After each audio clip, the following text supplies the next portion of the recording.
Hello दोस्तों, नमस्ते प्रणाम। मैं संगीता कश्यप अपने यूट्यूब चैनल में सभी दर्शकों का स्वागत करती हूँ।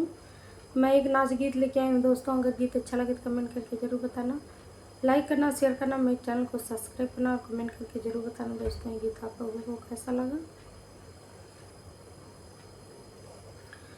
रतिया भर का रुइया जारी गए भाले जारी गए ना नदी। रतिया भर का रुइया जारी गए भाले जारी गए ना नदी। रतिया भर का रुइया जारी गई भाले जारी गई ना नदी। सासू जी के हाथवा टूटी गए भाले टूटी गई ना नदी। सासू जी के हाथवा टूटी गई भाले टूटी गई ना नदी। रसना के जो खल का छूटी गई भाले छूटी गई ना नदी। रसना के जो खल का छूटी गई भाले छूटी गई ना नदी। रतिया भर का रुइया जरी गई भाले जरी गई ना नदी।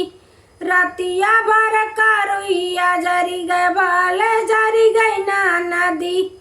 रतिया भर का रुइया जरी गई भाले जरी गई ना नदी। जटनी जी कई मुहावा फूटी गई भाले फूटी गई ना नदी।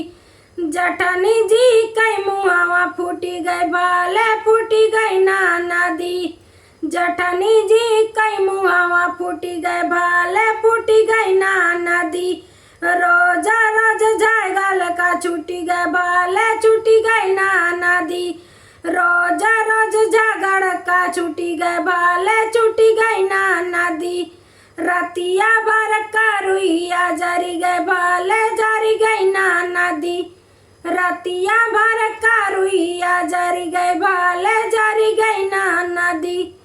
रतिया भर का रुइया जरी गई भाले जरी गई ना नदी। ना नदी के घूमल का घारा छूटी गई मोरी ना नदी।